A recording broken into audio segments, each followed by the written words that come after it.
মানুষের আস্থা বিশ্বাসকে পুঁজি করে চুলাই ব্যবসা করেছে এই ইউনূস। এই চুলাই ব্যবসা করেছে এই ইউনূস। বাংলাদেশের মানুষের সাথে বিশ্বাসঘাতকতা করেছে। এই তার শাসনামলে বাংলাদেশকে একটা মব রাজ্য হিসেবে প্রতিষ্ঠা করেছে। বাংলাদেশকে একটা মব রাজ্য হিসেবে প্রতিষ্ঠা করেছে। বাংলাদেশের মানুষের আশা ভরসার সাথে গ্রেফতারি করেছে। জুলাই অভ্যুত্থানের যে স্পিরিট, জুলাই অভ্যুত্থানে মানুষ চাইছিল বাংলাদেশে একটা সুশাসন আসবে, বাংলাদেশে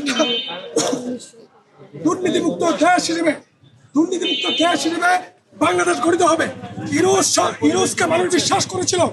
বাংলাদেশে যে অপরাজনীতি, দুর্নীতির রাজনীতি, লুটের রাজনীতি চলেছে 54 বছর ধরে, সেটাকে ইউনূস ঠিক করবে। মানুষের এই বিশ্বাসের জায়গায় এসে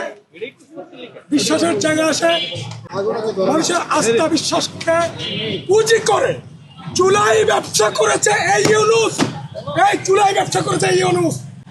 বাংলার মাটিতে আমি আবুতই ভাবিল্লা যদি কখনো আমার যদি বেঁচে থাকি, আমার বাড়ি চট্টগ্রাম, আমি চট্টগ্রামের মাস্টারদা সূর্য সেনের অনুসারী মনে করি।